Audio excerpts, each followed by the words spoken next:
有天他，我是克区。今天是咱们年后的第一场大雪，天气条件虽然比较恶劣，但是再恶劣的天气，再大的雪，也阻挡不了我们训练的热情。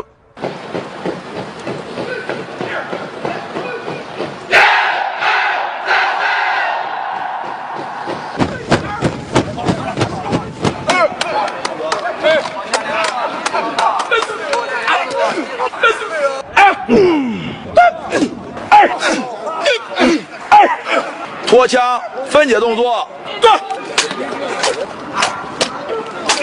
刘孟子合枪，偷枪面。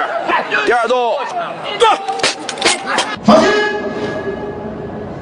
2015年参加阅兵仪仗任务人员选拔过关，新兵、男女兵为连续正步、连续端着枪不踩着，来，评委到位，同志们记住，过关，现在开始。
5月9号定为俄罗斯有前苏联的，就是叫胜利日，胜利日每年这个时间就搞庆典，但这一次咱们中国代表团，中国的代表队去了，代表什么东西？我们可不是完成任务去了，我们去干嘛去？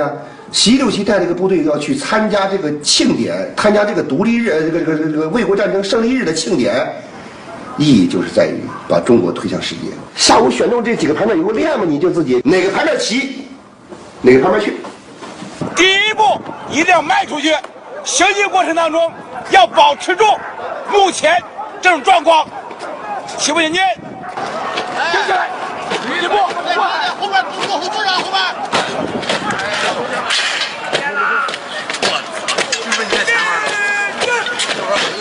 穿新马靴的时候一定要注意，别磨泡，磨泡痛苦的是你自己。中队出于关心你的角度上，磨泡了休息休息，等调整好了，磨起一个泡破了以后至少1星期呢，影响一个牌面的训练呢，是吧？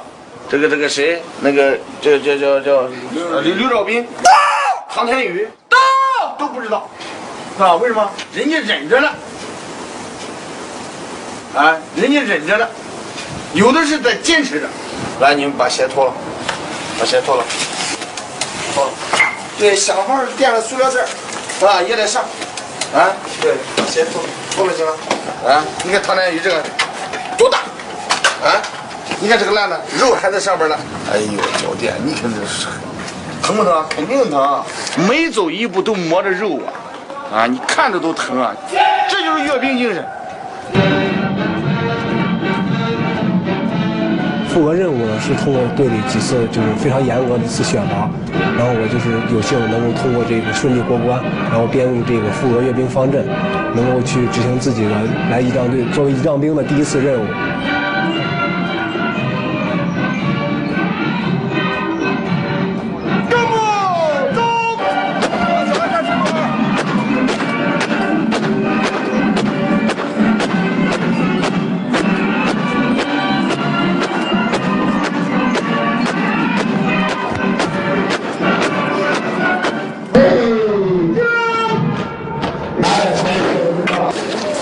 哦，岔气儿了。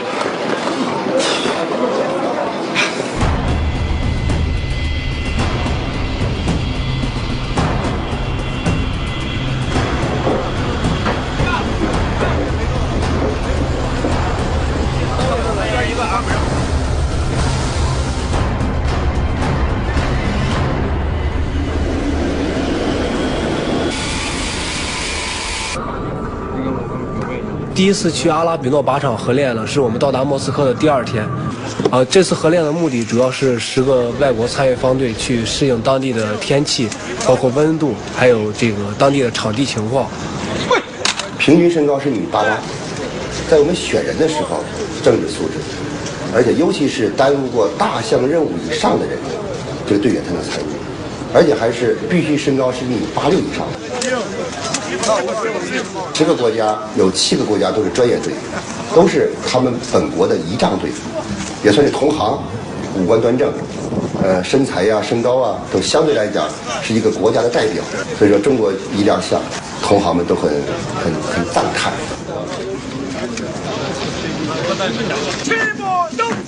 我们的方队领完枪以后，集合整队往我们战地的地点出发的时候，俄罗斯的军队都很乱。一开始，当我们方队整齐的队列一走的时候，人家就主动的给你让在两边了。这时候队长就把那卡秋莎唱一遍，然后一起卡秋莎一唱，所有人可能都面向我们了，然后开始跟我们鼓掌，跟我们合着一起唱。